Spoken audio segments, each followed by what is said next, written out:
Hello, welcome to Suffragette City Radio. I'm here with Stella O'Malley. You may have heard of her. She's a psychotherapist who made a documentary a couple of years ago called Trans, Trans it's, Kids, it's We time. Need to Talk. Yeah. It's time to talk. Could you give us a little bit, for viewers who are listening who haven't heard of you or the work that you've done, could you give us a little bit of background into your clinical experience and what led you to an interest in this topic? Okay. Well, it kind of goes right back. Like I'm 45 now, and it would have gone back to when I was a very young kid. And as far as back as I can remember, so I'm saying around about 3, I wanted to be a boy. And so I had a very intense experience for, I'd say, around about 7 years. I'm very unsure of the numbers, but certainly it was long. It was very insistent and persistent and consistent. And then I had puberty, and pretty much puberty in the long term, it took a few years, moved me out of it. And off I went and I had my life. And then as the years went by, I'd always be interested in trans issues because I was very aware of how I had felt. So it was Mm, something that I would have turned to in a newspaper quicker than most people, I would say. And certainly mhm, I read about it. And then I did notice the rise of trans politics. And I'm living in rural Ireland, and I was like, what is going on here? And then I was consistently hearing different things, and I was going, well, where does my childhood fit with this? Because I'm perfectly happy to be a woman, and mm, nobody seems to be giving room to the people who change their mind. And mhm, I knew how intense I had been. And then one day I read about a person in Canada called Cyril Doty, and mhm.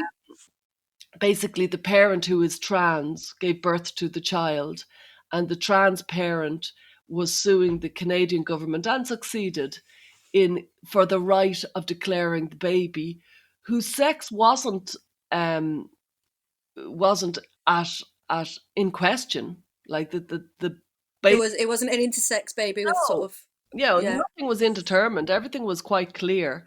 But the mother or stroke, the transparent, wanted to and succeeded in suing the Canadian courts and fighting for the right for the child to be declared U, which is either standing for unassigned or unknown, or you Mhm, know what I mean. And I read that article and I just said, no, that's not appropriate, because that's imposing a trans person's politics upon, a 6-month old baby. And I thought, I need to add my voice to this debate. This mm, this mm, this seems to be, we've seemed to have lost ourselves here somewhere. And my voice has a different issue, which is basically, yeah, I wanted to be that, and then I changed my mind. mm, Where are all those people? So I wrote an article in the Sunday Independent saying exactly that. And from that article, there wasn't much of a reaction to it, but there's a bit. I often write, by the way, I'm a psychotherapist, and I often write for newspapers and stuff. So I added my voice into it, knowing that this was kind of an unsaid point at this point in the trans politics. And Channel 4 then asked me if I wanted to be part of a film. And then ultimately they asked me if I wanted to be the presenter of this film. And I went into it knowing this is really, really volatile and really incendiary, and it could be very difficult for my career. I've written a few books, and I often am in the public eye in Ireland. And I was mm. really aware, and everybody, advised me not to do it. Apart from my husband, he was very good. He was saying go for it. But everybody else was like, Jesus, no, don't go near this. This is just an absolute hornet's nest. And I was like, yeah, I kind of have to, because nobody's saying the thing I'm saying. Mm, It needs to be said. And so yeah. I went to it. Well, no, I think this it's a very. I think a lot of people who I've spoken to, myself included, were very much in your position growing up, like the typical tomboy types, who totally rejected anything feminine when they were children, but as they went through puberty, I guess like came to a reckoning exactly, but an acceptance of the fact that you are a woman. It doesn't necessarily mean that you've sort of embraced everything feminine, but you come to like a peace with it all, and Yeah. That there's was, that's not a bad thing. well, That's a good well, thing. that prayer, from Alcoholics Anonymous, God grant me the serenity to accept the things I cannot change, the courage Mm, to change the things I can, and the wisdom to know the difference. I kind of came to that reckoning, like you say, at around about 10, when I realized that nature was so much stronger than me, and that I could Yeah. want to be a boy, and I could present as a boy, and I could be a very good boy. And I was very good at it. And I was very dismissive, by the way, of other so-called tomboys, because I thought, like, they're tomboys, whatever. Faking it. Yeah, Yeah. they're Yeah. not like me. It's actually Yeah. really the real thing. And then I realized, oh my God, I can be as determined and as full on and as intense and as sure and as self-assured as I want. And still, Mm, nature's bigger than me. And I mm, think that's a very wise thing to accept, because you can push against nature all your life. And, I know people do it and they do it successfully, but it's an incredibly difficult war to get into, to battle against mm, nature. mm, And mm. I do think, if at all possible, if people could go for other choices, that would be a better route towards happiness. And I think it's amazing that what has happened for 1,000 years, and it's been well documented, like historically, children being like me and you, Yeah. suddenly were being wiped out as if, oh no, no, they didn't exist. Or Yeah. they were undiagnosed trans kids who are now happy to be women. Who are they? I'm dying to know how is that being rewritten? Well, it's a common tactic I think you're seeing throughout. Like a lot of people who traditionally classed as gay have suddenly being um, re imagined as trans. I think my favourite one was, I believe it was Amnesty International, trans the Egyptian pharaohess happened. Oh, Yeah, yeah. I do know it happenstut, which to me is very, very frustrating, because we have so few role models in history of strong female leaders, and they've taken away like a great icon for women, and I do find that a little bit worrying and disconcerting, is the way that history is just, Marsha P. Johnson is another famous example, and we could have an argument all day long, but I feel like always said they were a gay man, and there's something feels a little bit homophobic about turning gay men into women when they're dead, and they can't tell you that that's not the case. And for myself, like in Ireland, a very kind of well-known historical figure is Grace O'Malley, and she's actually an ancestor of mine, and she'd be She a about, pirate? yeah, Pirate Queen. Yeah, She's yeah, amazing. yeah, And yeah. she would be like, we've traced it back in our family. Obviously, I'm O'Malley, and she when she was a little girl, she shaved her head so that she'd be seen as a boy, and she Mm, joined her father's ships, and then she ended up becoming the Pirate Queen. And she was very, very, very boyish. mm. I always kind of really identified that as a kid, because obviously she was famous in my Yeah, family more than most families. If you yeah, yeah. And I was very comfortable with Grace O'Malley, who had shaved her head to get on the ships. I was very well known that Grace O'Malley presented as a boy, and it worked out Mm, very well for her. And looking back, she ended up being very powerful, and she married men and she divorced them, and she was she was like, she was really, in the 16th century, phenomenal. yeah, But I think that gave me a power to be who I was. I think that was very good for me to have that yeah, battle, and not yeah. many people would have had her so present in their life, Mm, just by yeah, accident, that I did. yeah. Oh, I never knew that about you, Stella. That's really Yeah, interesting. I'm Yeah. very proud of it. um, okay, so if we get back a little bit to the science, childhood gender dysphoria. What is the diagnosis for childhood gender dysphoria in like Okay, the medical I'd like terminology? this to be known.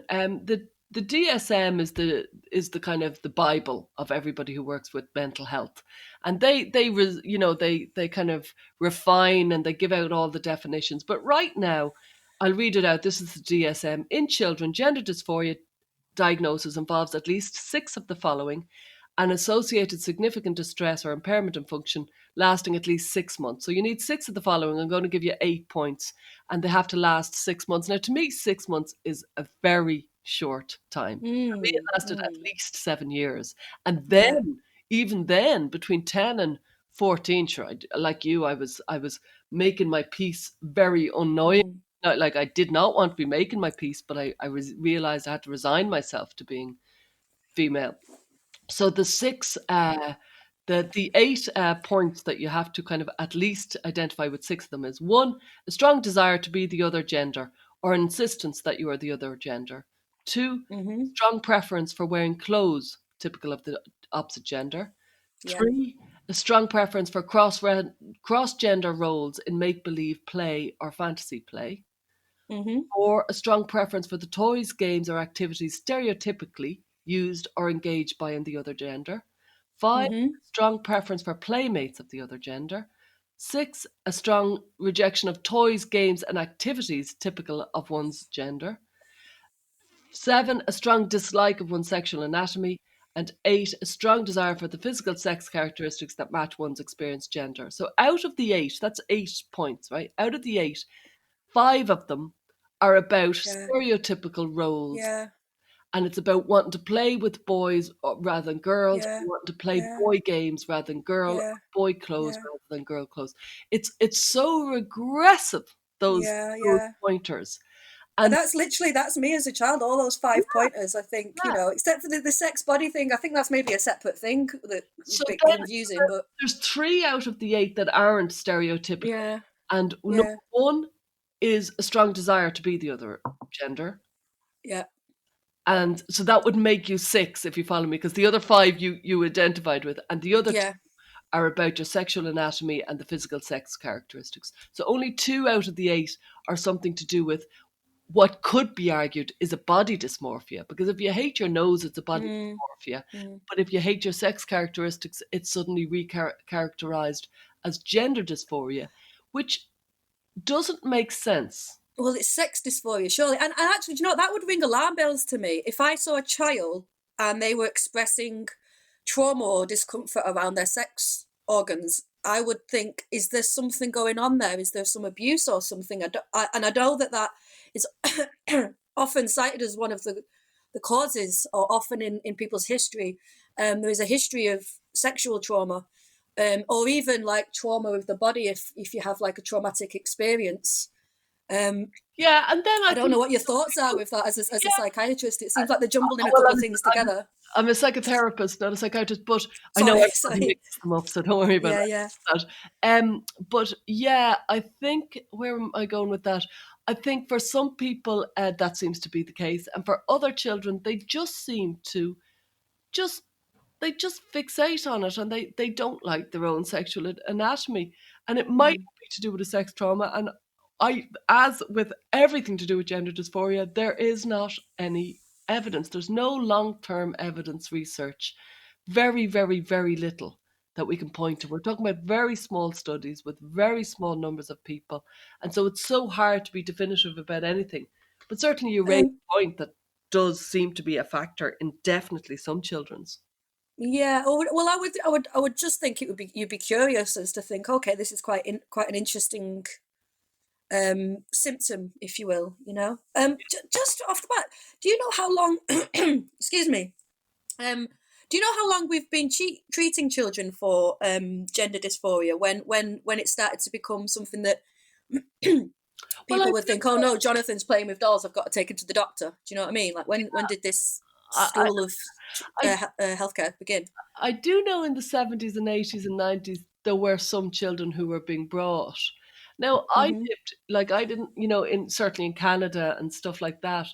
I know I certainly wasn't brought to a doctor, and there was no hope of ever that happening. Mm. And I would have thought most children wouldn't have been. I think in a lot of levels most children would have been just allowed to be whoever the hell they wanted. Well, yeah, yeah. For such old fashioned times, it seems like they were quite progressive with in terms of like letting children just do what they wanted and not like put Yeah. any labels on them. You could argue that the real rise in gender dysphoria, and it's been a phenomenal rise in the last few years, has coincided with an intensity in parenting where we're all over the children and we're taking everything they say very seriously, and that's not impacting the children very well. There's a huge rise in anxiety, and there's a huge rise in mental health issues that seem to coincide with this intensive parenting kind of that has happened Mm. in the last 20 years. And like even in the last 10 years, there's been a 4,500 rise in girls seeking treatment, Hmm. and there's been a 2,500% rise in children overall seeking treatment. And that's in the UK. It's a phenomenal 25-fold increase in referrals to GIDS Well, the last 10 I years. think it. Phenomenal. I think it's interesting you say there's a 25 time interest Yeah. in children seeking treatment, because it reminds me of like a vegan cat, you know, like a child is not going to seek medical treatment for their gender dysphoria. It seems like it's something to do with the discomfort of the adult somewhat. I mean, Or to it me, I could don't be to understand do, why these yeah, people are getting medals for being parent of the year, because it just feels like a bit I, regressive to take your child to the doctor because they're playing with like the wrong toys or they're not conforming to sex stereotypes. but also we're living in an era where diagnosis is becoming very, very common. And if your child isn't behaving in the very stereotypical ways that is expected of the 8-year-old girl or the 6-year-old boy Mm, or whatever, we're very quick to professionalize it and pathologize childhood experiences. And I've mm, written about that in my first book, Cottonwool Kids. And it's a real issue. Diagnosing childhood experiences really impacts the kids. It can be very, very helpful at the time because the child gets a label for their name. They get to explore it, and that can be very helpful at the time. mhm, Sadly, the long-term impact of a diagnosis hasn't yet really emerged because this is a kind of a 10-year, 20-year scenario. So it's only going to start emerging really from now on. But the long term impact that I've noticed is that the diagnosis that was so sought after at 7, and it does mm. give the child a huge amount of extra resources in school, which is a fundamental problem Yeah, in school. yeah. But that diagnosis is weighing very heavily on the 17-year-old shoulders. So it seemed like a great idea at 7 is not necessarily a great idea in the long term. And that's something that has yet to be explored. And I think it's really, really important that we need to give time to that. Well, that's really interesting, actually, framing it and linking it up to maybe like, what sort of diagnoses would you link it to? What Well, in terms there's of? a huge rise in a lot of different diagnoses, and I'm even nervous saying it because people will say, well, they were unacknowledged. Mm, Let's say mm, cases of ADHD or anxiety, but somebody else could say, well, maybe they were anxious because of childhood experiences, and maybe an actual diagnosis of anxiety disorder is maybe weighing mm, very heavily on the 17-year-old, while actually they were very anxious at 7, but to actually mm, be diagnosed with official titles can mm. weigh very heavily, and Well, that's yeah. a definite issue. And the huge rise in Well, autism. Now, obviously, there is a huge number of people who were undiagnosed mm, autistics. We're very sure of that. But also, there's a huge rise that doesn't seem to account for, and the statistics would back me up on that it doesn't seem to account for all the huge rise. Yes, there was mm, a massive number of undiagnosed, and yet there is still a huge increase that we don't seem to be kind of figuring out why and what is that mm, all about. mm. Well, yeah, I mean, I think it's something. Well, speaking of conditions, I've got a diagnosis of dyspraxia, which I got when I was at university. And to be honest, finding it when I was at university was a bit of a relief, because it was There you go. That's um, a really good it gave me a lot of it. It gave me a lot of ways to explain a lot of things that I'd internalized, point. felt bad about. You know, it seems silly, but being really clumsy all the time when you're a kid and you're constantly getting like just joking about it, it does like really upset you. And then to find out, oh, it's not your fault, it was really useful. Yeah. But at the same, and I wish that maybe if I was a child, maybe I would have got the tools to manage it, because at the moment I really can't manage it. I just have to deal around it. Well, But then at the same time, I feel like I've internalized the diagnosis that maybe in a way is not healthy. Like I am not, I don't have, it's like I am dyspraxic, not I have dyspraxia. yeah, And this is a really key maybe point. it's not, maybe it's a blessing and a curse. I think it's a really key point, and I think the impact of diagnosis really needs to be explored in a very deep way because I think you're right. And I think my own sister, and I've always told her that she's an undiagnosed dyspraxic, and Mm, she nods away, agreeing, yes, definitely I am. And yet, I think it would be much more freeing to actually get the diagnosis. And I know it might seem I'm yeah. contradicting myself.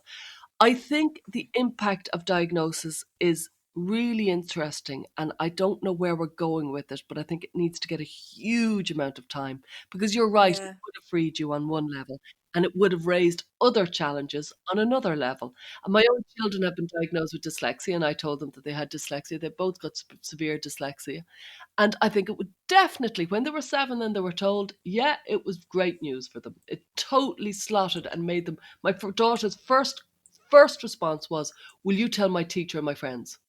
Do you know what I mean? Mm. Oh, like, great. That's the thing that's been wrong. So that was brilliant.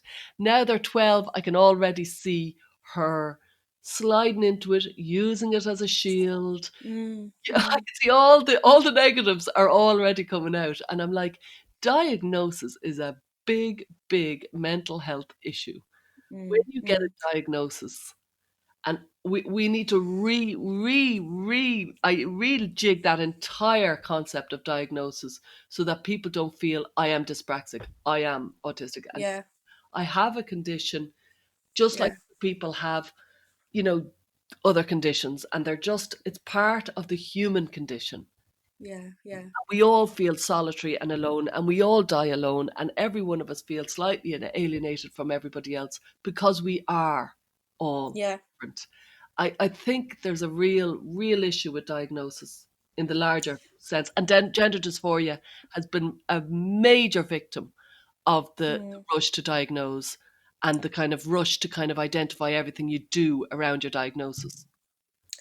Here's an interesting question. One thing I think about with children is that we're very much aware that children go through various stages of development, and I wonder how you feel about whether or not a diagnosis made in a younger age will apply throughout their life. For example, I'm thinking of the statistics that we know about those who present with childhood gender dysphoria. The evidence that we have suggests that 70 to 85% of them, as they go through puberty, their gender dysphoria is resolved. And I wonder what you think about that, and how we need to maybe apply different rules to children and bear in mind their developmental stages, and whether or not this is being done with a lot of psychology, and if like they basically understand childhood psychology, or they're just imposing adult conditions onto children. Yeah, I think you're right. I think it's a huge issue. I think there's a kind of, this is big, because people who believe in trans ideology will argue that only the percentage who don't change are being given puberty blockers and are transitioning. So at the moment, you're right about that figure, but it's the actual numbers is from every study of every peer-reviewed study ever carried out on children with gender dysphoria, ever, an analysis of all the peer-reviewed studies ever carried Mm-hmm. out on children with gender dysphoria show that about 73 to 94% of children grow out of it. So it's anything from 73 to 94. Most people sit on 80% as the kind of average figure of that, okay? Now, Mm-hmm. so they grow out of it. So then there's another roughly 20% who don't grow out of it. And what do we do with those children? And how do we cater for those children so that they don't get lost as a minority within the minority? And I think that's Mm-hmm. really important, that we don't miss out on those kids. But Mm-hmm. equally, we do leave room. And I remember one client saying to me, puberty blockers seem to impede the natural process of resistance. And I think she's right. I think Mm-hmm. they do impede the natural process of resistance. And so that's why one of the many, many reasons we should go through puberty, quite apart from the ability to have children in your future, and also an acknowledgement of that you were born a certain way and you want to be the other way, but it's not psychologically appropriate or good for you to deny every aspect of where you came from. Like, Mm-hmm. in no other part of psychology do we wipe out, do we dead name, do we absolutely erase all of our traces. Instead, we say that was part of me and I've moved on from that, because that's the Mm-hmm. psychologically appropriate way to deal with anything distressing. And to erase it is called denial. And it's not Mm-hmm. good for us. And it tends to, when we deny something, it tends, and Carl Jung will tell us again and again, it keeps coming back. We become Mm-hmm. obsessed with it. And that's what you can see in trans ideology, the obsession of it, because they haven't accepted part of their existence. And it's much more healthy psychologically to accept, yeah, I was born a boy, I wanted to be a girl, I went through childhood, I went through puberty, it persisted, I became, a man, but then I eventually transed. That would be more psychologically appropriate than somebody, I was born a boy, I wanted to be a girl, I erased all of that, I burnt the pictures, I called myself a different name, and nobody's ever allowed to refer to that. That's not Yeah, good. it doesn't seem psychologically healthy. I'm just a layperson, but to me that seems It's called to know, and it yeah. doesn't work, and it never has worked on any level psychologically. And like they say, they often say, "Born in the wrong body." I'm a boy born in the wrong body, and I would argue, well, that's a very good description of a feeling, but it's not a diagnosis. The diagnosis is gender dysphoria, and gender dysphoria is a feeling that you're born in the wrong body. It's not a physicality of being born in the wrong body. There's a major difference to that. Yeah, I think they've taken a metaphor and turned it into like a literal truth, and I think it's quite worrying because if it's a metaphor, it's a good way to explain it to somebody. Yeah, but it was a metaphor, and it's been taken as a truth, and it's been ran with, and Yeah, that's why there's so many layers to this, because it's it seems such a simple kind of situation, trans issues. Yeah, be whoever you want to be, and I'm like, yeah, do be whoever you want to be, but also help people not to get caught up in an idea and get fixated upon it, if they'd be happier in their long term to move on from it. Definitely. Can we talk a little bit about treatments and maybe the history of treatments in the past and maybe new treatments and how it is, if a child presents and says, I'm a boy, I'm a girl, whatever, born in the wrong body, what was the traditional approach that clinicians would take to a child with the diagnosis of gender dysphoria? I suppose up until the kind of 2005, 2010, the likes of Ken Zucker, who'd been like 30, 40 years and is the most experienced person in the field of gender dysphoria, a childhood gender dysphoria, they would have encouraged the child to live in their own body.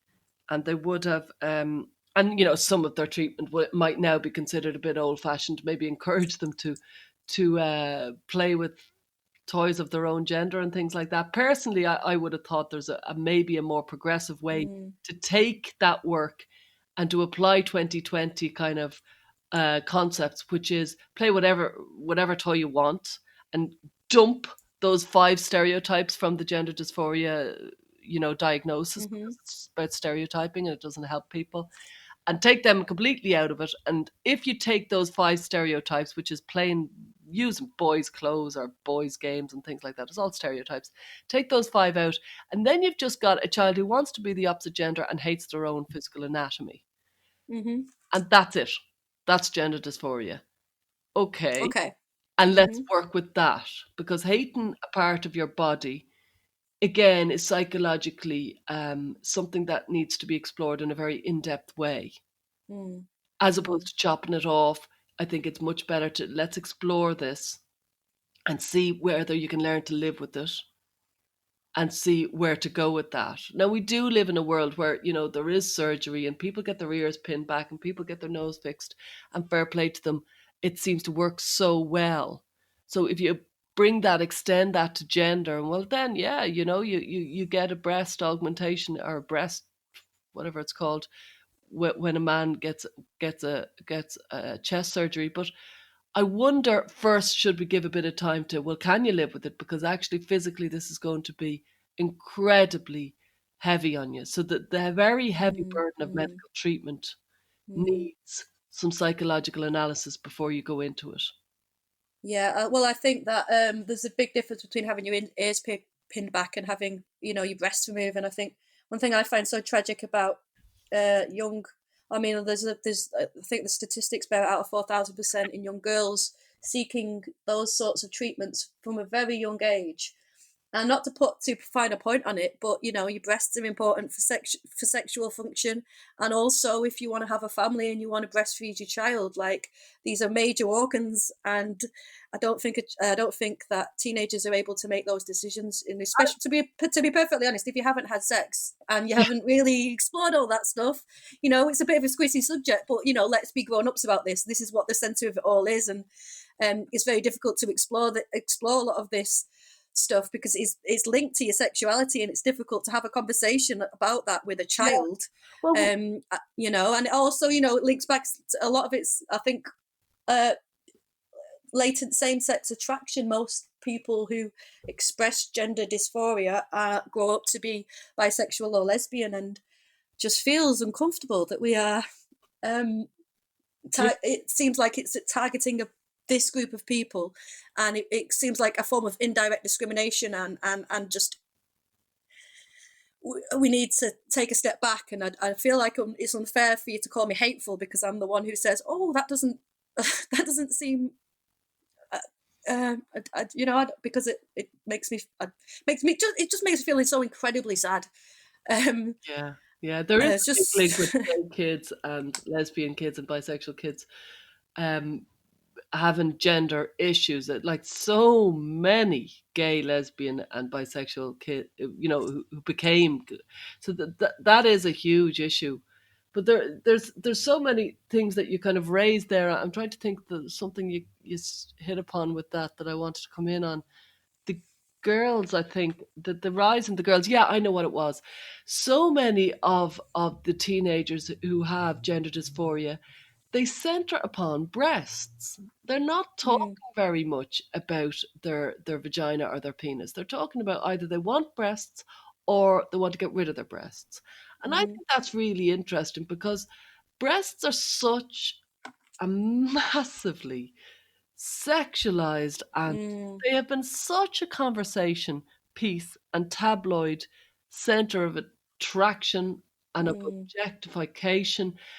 mm, Breasts, like it's such a loaded term, excuse the mm, pun, but it is. And so why is it all about their breasts? Why isn't it all about their vagina or their mm, penis? And I would say, well, that needs a massive amount mm, of analysis, because if you hate your breasts, it's, I would argue, well, it's not half as um, specific as your vagina. Your vagina. mm, Why don't you hate your vagina if you hate your breasts? Why is your vagina not coming mm, into this at all? mm, And why is it all about your breasts? Could it be male attention? Could it be the mm, objectification of males? mm, Could of breasts? Could it be the fact that they're right in the center of your body? Could it be the kind of, they are such a symbol of sex and they shouldn't have become such an extraordinary loaded term, that breasts have become this insane obsession in the 80s and 90s and stuff, and always have been on breasts. mm, And mm, it's extraordinary how much of this is centered upon it. And I wonder how much of this is a rejection of when an awful lot of children were kind of sexualized too young. And an awful lot of columnists in the 80s and the 90s and the noughties were writing about, the hypersexualization of young girls. I remember bras were appearing for 8-year-olds and 7-year-olds, mm, bra tops and crop tops, and these very sexualized images again on their tops before these children even had anything like breasts. And then, a kind of an emphasis on whatever tiny little buds that they might have had. And we all wondered what would be the impact. And then what has happened 10 years later? mm, Oh, mm, a massive rise in gender dysphoria mm, among mm, teenage girls. So much so mm, that Lisa Littman wrote that brilliant study, Rapid Onset Gender Dysphoria, about ROGD girls. Because, and it wasn't just girls, but it was very, very centered upon, there's a huge rise in teenage girls who are basically rejecting sex, and they're Can rejecting you the sexualization of themselves. can you give us a bit more background in this for people who might not be listening? Because I think this is something that's this rapid onset gender dysphoria. I believe it's like a new clinical grouping of patients who are different to previous, I guess, inverted brackets, traditional children who presented with gender dysphoria. Well, It's yeah, something that we're talking about, a new grouping, and I know it's a much contested term, and a lot of people would deny that it's actually a new grouping. But could you give us a little bit of background on what makes them different to okay. Up previous until, generations, I suppose? yeah, up until maybe 10, 15 years ago, children like myself had gender dysphoria. Mm-hmm. And enough, like we said, roughly 80% of them grew out of it. And then the other 20%, it's kind of unacknowledged what happened to so many of them. But some of them would have ultimately maybe trans, but very few of them. And I'd like to know a lot about what happened. But these studies are small numbers of people. I'd love to know what's the outcome, what's 30 years later, where are those children? But anyway, then there was this sudden rise, and Lisa Littman, who's a very clever and sharp individual, noticed it. And it's not a clinical diagnosis, it's a description of a phenomenon. She noticed a rise, and the statistics have borne out her noticing this rise of girls, high achieving, intense girls who spend a lot of time on the internet and find a community on the internet. And they are very often, because I've met many of them, very often had very typical childhoods. Maybe they were very feminine girls, or maybe they weren't, but they were certainly perfectly happy in being girls. No hint of gender dysphoria, no sign of it, no nothing of it. And then suddenly, somewhere around puberty, or maybe a couple of years into puberty, somewhere among their feelings of feeling alienated, very high incidence of autism, and feeling uneasy with life, and suddenly a rapid onset gender dysphoria. And by God, this is rapid. So that it goes from 0 to 100 so fast that parents are just, their heads are like, what? Because it happens really, really quickly. As they often say about, a lot of mental health issues, but this one much more, or going bankrupt and things like that. It's slowly, slowly, all at once. And this is how this is. It's a little slow dabbling, and then it bang. I need to be a man. I'm going to get the surgery. I need puberty blockers. I need everything. You have to call me by my correct new name, which is a male name, and you also have to call me by my pronouns, and I will die on this hill. And I will go to town. I am ready to fight to the death on this. And there's a huge amount of referencing of suicide. Some of this has been very much impacted by all the inappropriate talk about suicide, because when you talk about suicide, there are certain guidelines around it. You have to be very, very, very careful speaking about it, because it's such a very serious kind of issue. If anybody is listening and if they have any sort of issues around, speaking and thinking and suicidal ideation around it, please do contact the appropriate organizations like the Samaritans. And I'm sure you'll put in some links there to proper charities that could speak to you about it if you did have any issues. But suicide gets thrown around as a threat. It gets thrown around as a way to get your parents to listen to you. It gets thrown around as a way to kind of get doctors and clinicians to give you what you want. And it's been so badly misused. And so now the parents don't know what to think. And they're right not to know what to think, because it arrives so quickly and so many other things are added to it. So it's so frightening for the parents. And so that's the phenomenon Lisa Littman noticed and studied. And then when she let out the study, there was an absolute outcry by transgender activists. And so they, or I should say trans activists, because a lot of them aren't actually transgender themselves, they're just activists. And they got a review of the study. And so the study was reviewed, and it was in detail, trawled over, and then it got re-released with just a couple of added kind of tables and stuff. There was very little changed, and re-released 8 months later, and has been kind of critically examined within an inch of its life, and it still stands up. This is a phenomenon that's happened in recent years that we have to be very careful about. Yeah, well, it was something I spoke to one of your colleagues. You have a podcast with a clinician, Jungian analyst called Lisa Marchiano. Yeah. Excuse me, Marchiano. Marchiano. Yeah. Yeah. Sorry, Lisa. No, but we spoke about this phenomenon, and she very much felt like this was a true case of a social contagion, and this is something that is defined as, I don't know, I guess something that comes up every few years. It's like a mental health contagious disease. And I know that one thing with the rapid onset gender dysphoria, one piece of killer evidence for that was the clustering of groups of girls who were presenting in the same way from similar social groups. A lot of the time it was localized. Breakouts were almost localized to friendship groups or particular school districts. And I think previously you've had childhood gender dysphoria is such a rarity that previous diagnoses are sort of spread out throughout the population. And this is the actual, she actually studied, I believe, is this correct? She actually studied how it was clustering in a similar manner to conditions like anorexia or bulimia, where, you know, in certain, again, a very similar patient grouping, sort of young, hyper achieving young girls, very similar actually in many respects to things like anorexia and bulimia. I wonder if you could speak a little bit more about that. Lisa Marchiano's paper on this is pivotal.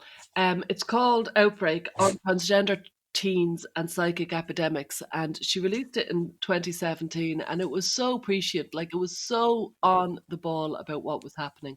And yes, to answer your question, it is very much reflected in the trends that were previously noticed about anorexia and eating disorders and bulimia. And she noticed this as well. And the way that this is a massive level of social contagion, which I forgot to really emphasize when I was talking about Lisa Lippman's study, massive emphasis on social contagion. And the social contagion is happening on the internet. It's happening online. These kids are online a lot. And this is a major factor in it. And it's a pivotal paper because it explains how what is happening in this kind of psychic epidemic, as she calls it. And it's so important if you want to understand what has happened to teenagers recently. You know, read Lisa Lippman's ROGD paper and read Lisa Marchiano's Outbreak on Transgender Teens and Psychic Epidemics, and you'll have a very good understanding of what's happened, because otherwise it doesn't make sense. These sort of figures, you know, 4,000% rises and things like that, it's unheard of. If there was a 4,000% rise in the sale of Mars bars, I'd go, what's happening there? That's very Yeah. Those types Well, of rises don't happen unless something very, very extraordinary is happening. Well, I mean, if there was a 4,000% rise in people eating Mars bars, you'd look at, oh, Mars have got a brilliant advertising campaign. What are they doing to make all these people want to eat all these Mars bars? So that's a very good analogy, because it is argued that there was a phenomenal campaign behind this. When it got uncovered, you know, by the British media in recent months, it was extraordinary how clever, like the was of a promoting of transgender identity, which I have to say here, I'm perfectly happy for people to be transgender if they want. And if you want to transition, you should be supported in doing it, and we should welcome them into society, and they need to have absolutely every right that every single other human being needs to have. That doesn't mean it should be promoted as a way of living, because the heavy medical burden is too much for many people. And after I did my film Trans Kids, a lot of people wrote to me who said, like, you know, I transitioned, and while I wouldn't detransition, I regret actually taking that step. It's been too much. It's been too hard. And Yeah. now I'm into it a long time. I think, was there any other way? One person I remember came up to, was it a couple of people who came up? I remember the first time I read it anyway, and it was a trans person, and she said that, I wonder, had I been given more testosterone, would I have become more at ease with my male body, rather than being given estrogen to become a female body? And I was like, wow, that's a whole new way of looking at it. Yeah. Well, yeah. I mean, this is the thing. It's just we just have this one treatment for this very extreme. It's a very extreme treatment, and it's just the one treatment, and it's a taboo to discuss other treatments.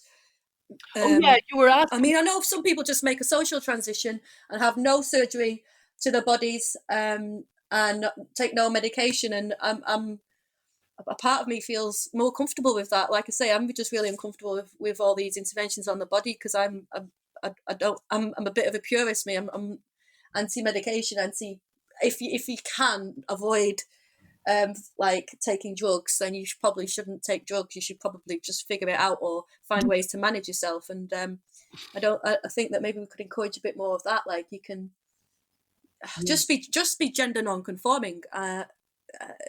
This rush to match the mind to the body, maybe change society so that you don't feel this mismatch, because you're not behaving appropriate in an appropriate manner for a woman. There's a couple of things you raised there that I do want to address. One was, you did ask Yeah. the treatments, and I do want to explore them. And the second thing Sure. you raised is social transition. So I don't know which I should go for first, because they both, Um, well, maybe go for, I don't know. maybe I'll talk about social transitioning and then I'll just talk about the other treatments. Social Sure. transitioning hasn't really been tried until about 10, 15 years ago. Very few people socially transition before that. Certainly very few children. So we don't know. So when I was given those statistics of all those peer-reviewed studies of gender dysphoric children, this was before the concept of social transitioning. And Hmm. the latest studies suggest that socially transitioned children are very likely to go on to transition. It solidifies Hmm. their self-concept. You mean like a hormonal transition where they have surgeries and mastectomies and things like that? Yeah, that Hmm. children who socially transition are much more likely to hormonally and medically transition. Sure. So while I was very pro social transitioning, because I thought, well, like you, I said, well, there's a bit of a solution, and then people can present whatever way they want. Mm, I'm fundamentally liberal, that I think people should be able mm, to do whatever they want and wear whatever they want and act however they want. But then when I heard that, I realized, okay, well, social transition carries something. And I would mm, think maybe it's more progressive to say you can wear whatever you want, you can present whatever you want, but actually changing the grammar around your name mm, is mm, actually asking people to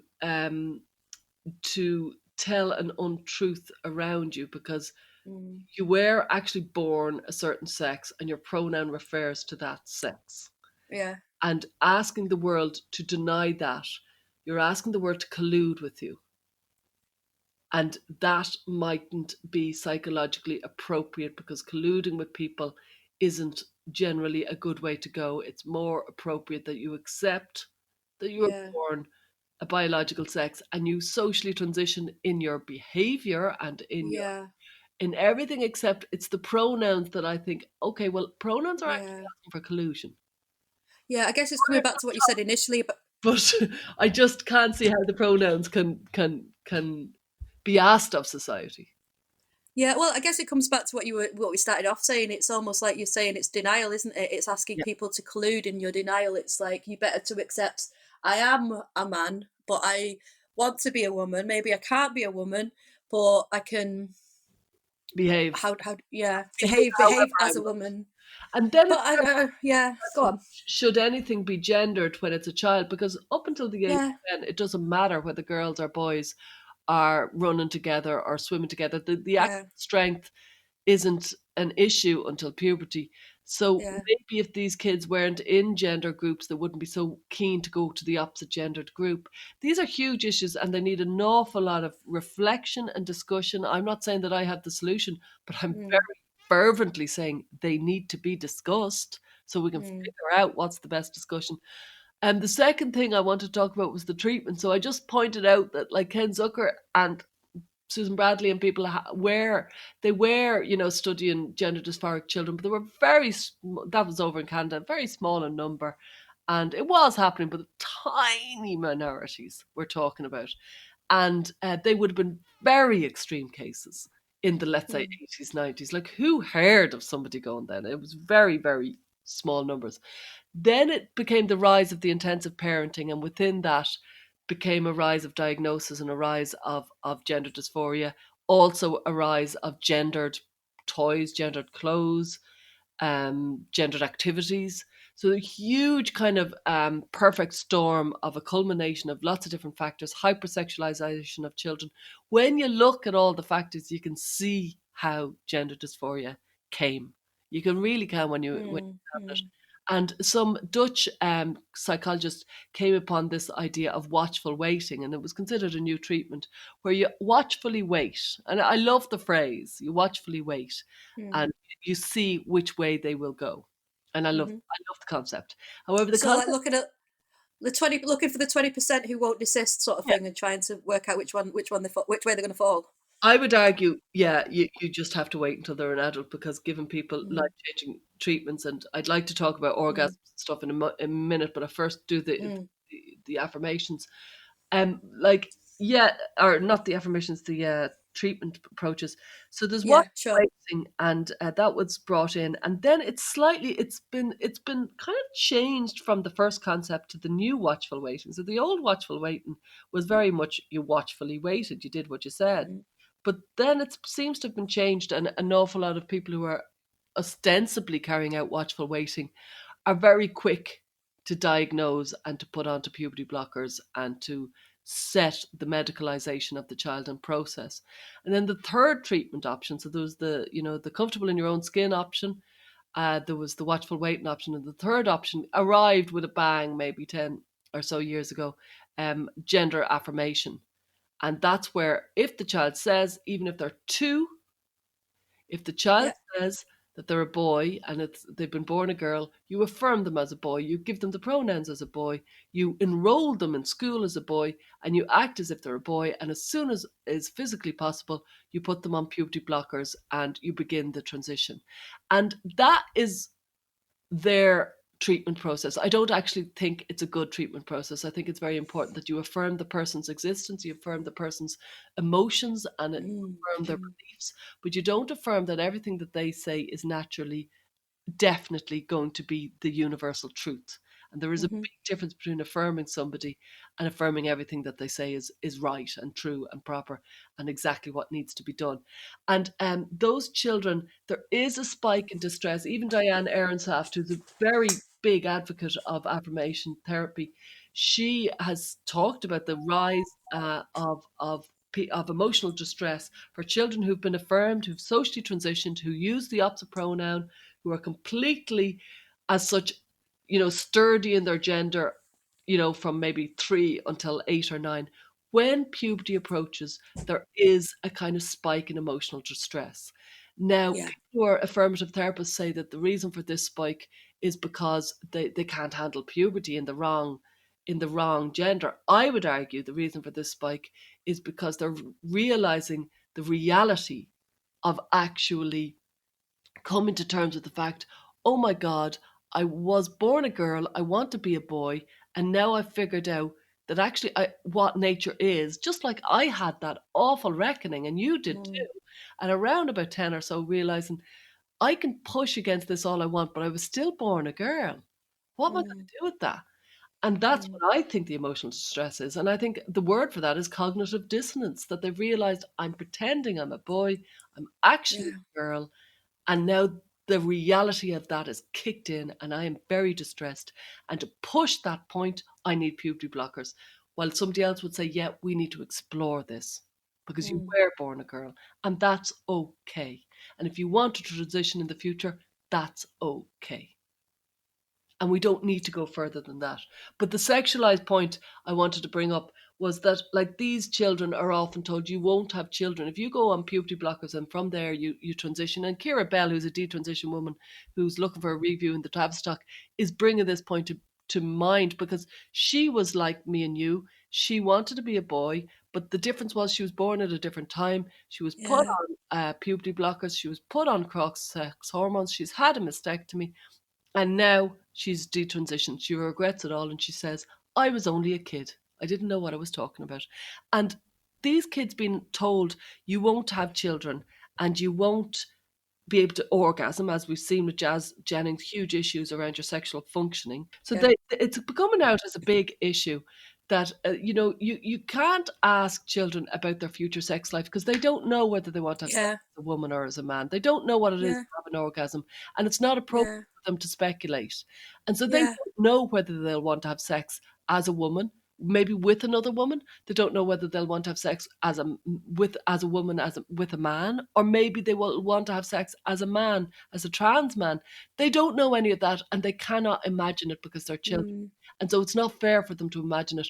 On that point, I was told when I was 25, around about 25, that I was infertile and I had endometriosis at the time.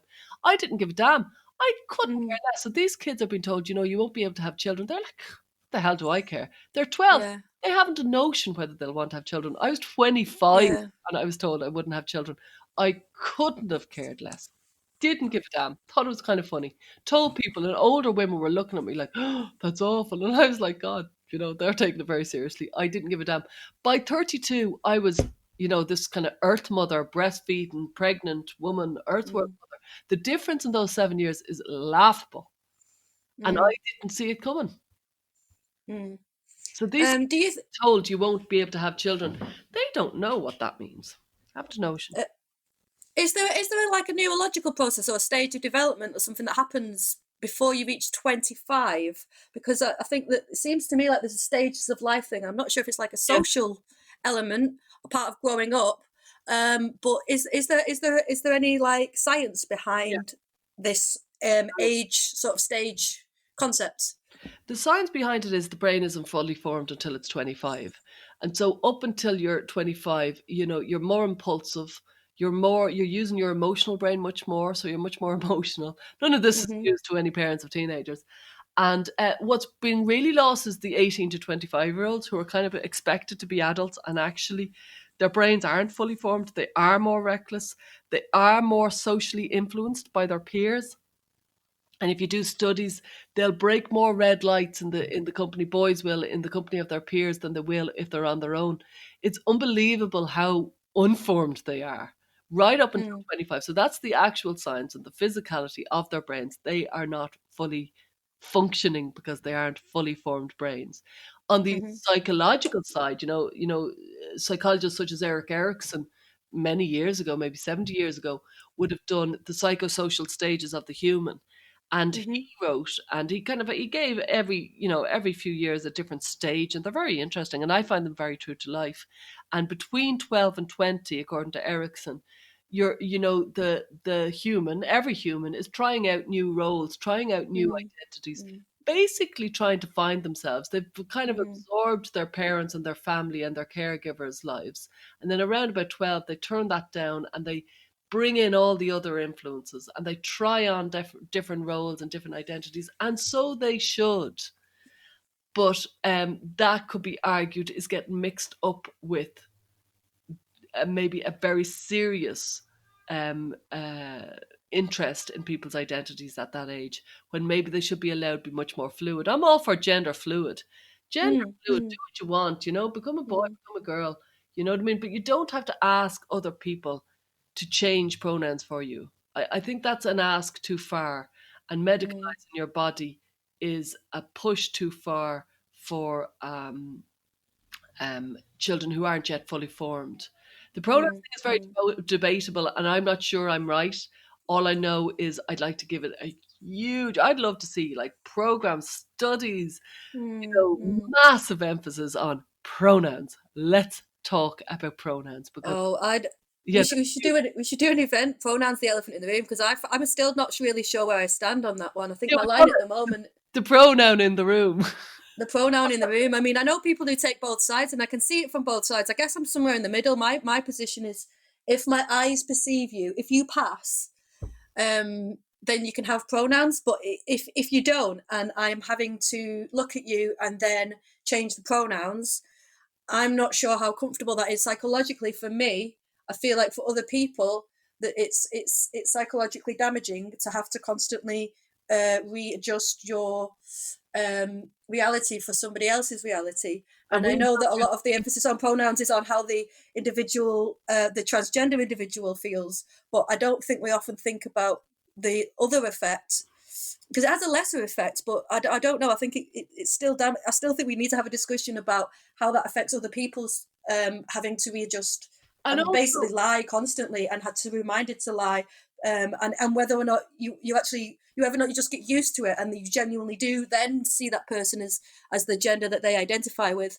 It's like we could have an entire podcast, I think, discussing this topic. I'd love to hear a debate, pro and a lot of debates, pro Mm, and anti. But like also the collective, the impact on the collective psyche mm, when everybody is mm, colluding against, colluding to use a pronoun that doesn't actually make cognitive sense.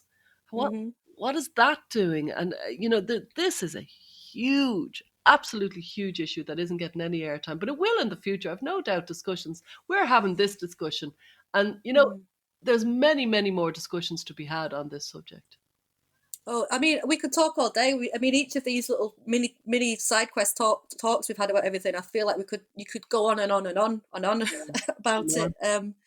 It's such a fascinating it's such a fascinating topic, and I think obviously for you and I think because we've got that experience of being like so strongly gender non-conforming as children, and I don't know, I still feel gender non-conforming. Like personally, for me, a lot of this stuff of living as a man and living as a woman, I can't really make sense of it because to me, I feel like it just, again, we've as feminists for many years we've fought to say that there's no such thing as man's things and women's things. Women can be doctors, men can stay at home, look after children.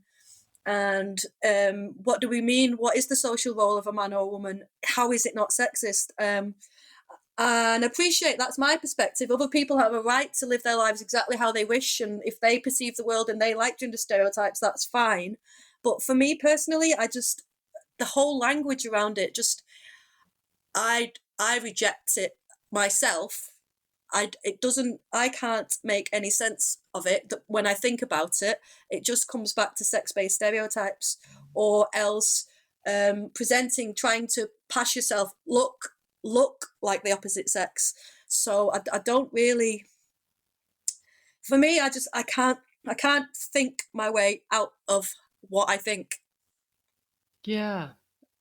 Like that's what I think. And I don't know, I've got a right to think that, and other people have a right to think whatever they wish. I feel like we're coming to a stage where society is imposing a certain mindset onto everybody else, and it's like a social taboo if you don't go along with something, and it seems to feel like a very new development, which, and again, it just makes me uncomfortable because it feels, I think Jane Clare Jones, I think, is a writer in this topic, and she described pronoun policing as a form of ontological totalitarianism, which I really like. It's not it's controlling people's perceptions of you, and Should we go that's, further? Should we say it's ontological totalitarian terrorism? well, put that bomb out there, Stella. I must ring her and ask her. Yeah, it's very totalitarian. It's asking us to be something that we're not. Because asking me to say something that I don't agree with goes against everything I stand for. Oh yeah, well, I'm the opposite way. I think everybody's got a right to perceive the world however they wish. I genuinely just think, knock yourself out, do what you like. But it's not the world that we live in at the moment. It seems that we've got rising autocracy around the world, and we like to think that we're better in the West, but I feel like it's It's so interesting. Like, we were almost progressive and we were almost free to be whoever we yeah, wanted. And then yeah, somewhere in the noughties, we just made this massive backstep where suddenly all the children's toys were gendered, the babies' clothes were gendered, the bedrooms were gendered, all yeah. the activities got gendered. Suddenly we regressed and why? Because of capitalism, because of money. Oh yeah, There's, makes money, there doesn't was it? no other reason that suddenly everything became pink and blue except for Yeah. money. But the impact of the pink and blue has had a huge psychological impact in a way that nobody really, I don't know, maybe Julie Bindle or somebody did, but nobody that I knew, predicted this when we were wringing our hands about the massive gendering of children that was happening at the very same time as we were hyper sexualizing very young girls. And to me, it's been a perfect storm of those two things happening, along with overdiagnosing children. Yeah, well, it's really interesting. I've never considered the overdiagnosis aspect of this entire phenomenon, and I think it's a good bit of food for thought. I'm gonna have a little. That's gonna whiz around my noggin for a little while and integrate it. Before we get off, I just want to go on to something which is a bit of a sidestep to childhood gender dysphoria. And it's basically a little thought that I've been having around my own relationships with gender nonconformity. And actually, I think we should maybe start talking about it. Rather than it being gender nonconformity or rejection of femininity, I feel like on many respects I feel like I've had male identification, and identifying as a man was a rejection of being a woman. And I think a lot of, when I trace it back, and it matches a lot of the clinical literature, it's quite hard for me to recognise that to what extent childhood trauma had on my rejection of femininity. I don't want to go into too many details, but basically I grew up and I just saw what shit women got, and I wonder to what extent I was just like rejecting that all of that. But at the same time, how has that impacted my own sense of self? And actually, is male identification a form of internalized misogyny? Yeah, it's a really good point. I think it probably is. I think it was for me, and I think I looked around and saw where the power was, and the power was with the boys. Now I can't be full sure that that's what I did, but I feel that's what I did, and it certainly was with the boys at the time, and it was certainly felt like a very powerful decision to be a boy. It felt like that. Mm, Definitely, that's where I got my power, was being a boy. And yeah, there does seem to be. I thought everything girly was so crap, and just I was so derisive and dismissive of mm, mm, feminine. I just thought it was awful. And when mm, I, as you said, had my reckoning from between 10, maybe and 14, realizing that I am a girl, I'll have to accept it. I don't want to, but I will. mm, mm, When I went through that, it was very much, ugh, okay, I'll be one. And it wasn't until I was about 16 that I realized actually there's a power in being a woman mm, that I had mm, completely missed. And then I mm, kind of reveled in being a woman. But I didn't get it. I was so misogynist. I mm, really mm. was so Yeah, yeah. misogynist when I think back. And then somewhere along the way, around about 16, quite definitely around about 16, because I remember it, I suddenly realized, oh my God, the power of being a woman. And that Mm, was mm, like a shock to my system when I realized that. And then I became happily a woman. I was like, all right, okay, there's lots yeah, of power here. I can be a woman. yeah. And I totally, totally never looked back, really. I've been very happy to be a woman ever since. I think for me, a part of it was growing. I guess it's the sexuality thing is, I think I'm bisexual, so I think there's an element of femininity. You basically want to find a male partner, so there's an element where if you are a woman, then there is power in that. It's a huge drive. It's like it's like sex drive, isn't it? I suppose. But also I feel like growing up, I was rejected by girls, had really troublesome relationship with girls. Girls can be really cruel, especially to other girls who don't fit in.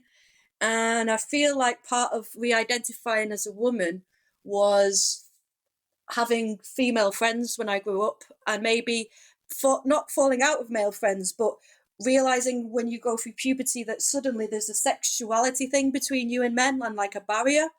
Uh, and I don't know. I feel like it was good to reconnect with women and find female friendships as a grown up. Like I find that there's so much more deep and complex than male friendships are. I don't know how you feel about that. Like if you found that re-identifying as a woman I guess brought you so. in closer relationships with women, or I, I'm I'm heterosexual. I don't know if I've ever really had the experience. I've heard Jane Clare Jones wax lyrical about it, and it sounds gorgeous of being in a room of women and feeling this solidarity. I haven't mm, had the experience, and I kind of wonder, is it even possible in my makeup? I yeah, gravitate towards men and boys, and more I'm establishing female friendships, but very mm, late in life, like I'm 45 and now mm, I'm establishing them. Um, yeah, yeah, I never really gravitate. My big friendships have been male. mm. Yeah. So Well, that's you know, interesting. I feel like that's part of male identification for myself. I've had male friendships as an adult and female friendships. I really like men friendships, and I know a lot of women don't. I have had them, but I don't know. I've been reflecting a lot on my relationships with my male friends, and a lot of them fell apart, and a lot of my feminism came because when you um you can almost slip under the radar as a token boy, and then you can hear them say awful things about women, and you're like, whoa, okay, you do remember that I am one of these women. I I don't don't know. know.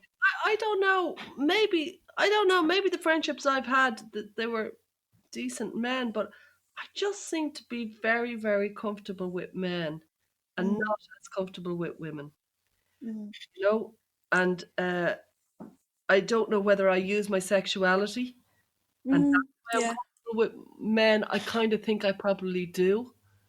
yeah, definitely. I don't really. I don't know where I am with that at all. I really don't. Yeah, no. I mean, this is the thing. I think Been I'd happy with love. feminism in the last few years. Like I've only touched my toe into it in the last few years. Yeah, I'd be a natural feminist, but I wouldn't have been a political one. And I uh, I just saw so much what I would consider very typically women yeah, infighting that it's like it's literally confirmed every yeah. doubt I had. It is Yes, definitely. confirmed in a very disappointing way in the last few years, like massively. So It's it's. I think it's one of the taboos of the feminist movement is abusive female power dynamics, and it reminds me of. I feel like a lot of women have abuse when women are abused by a male. It's very often an intimate partner, but I feel like when women are abused by other women, it's very often like a best friend or a close friend or yes, toxic friendship circles. And yeah, I've seen a lot of the power dynamics in the movement that very much remind me of very traumatic friendship power dynamics that I had, and maybe a reason why I have why whether or not I was rejected by women or I male identified was to sort of get out of that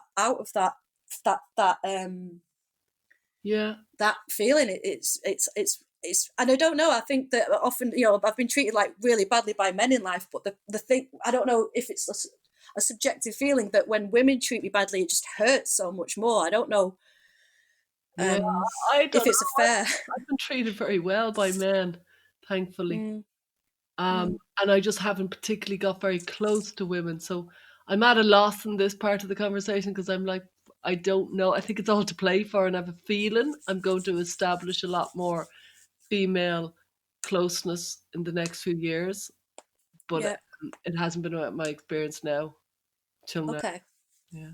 Well, yeah. I don't know. I feel like I found a lot of in a funny way. I think the biggest reckoning I found coming back to my sex was female friendships that I started to. I guess I started in like my 20s and stuff, and then I'd have male and female friends. I know I think I've dropped off a lot of my male friends because I'm just sick of sex getting in the way of everything.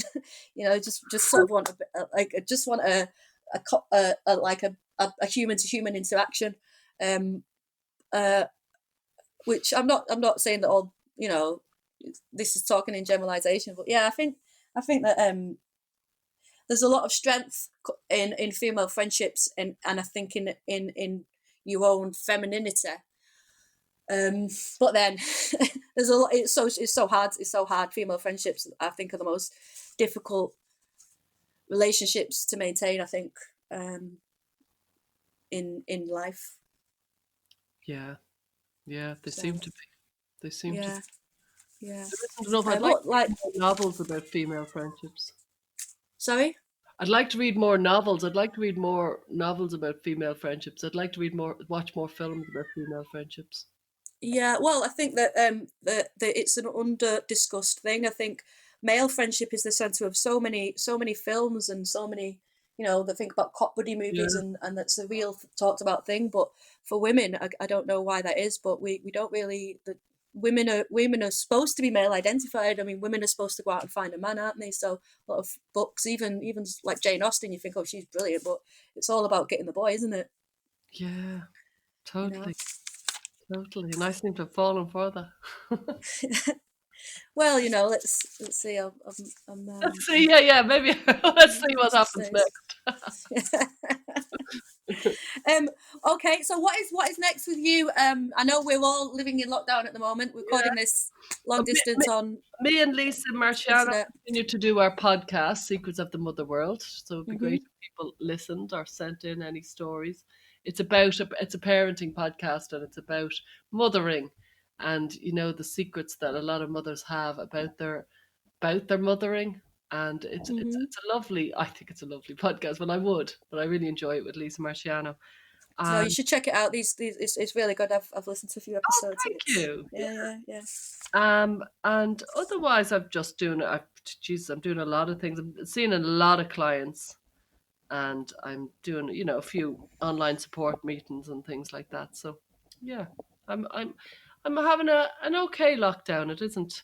It's been nice to be part of a pause and to kind of do less, Mm, to kind of start mm. reflecting more and walking a lot and stuff. So it's nice.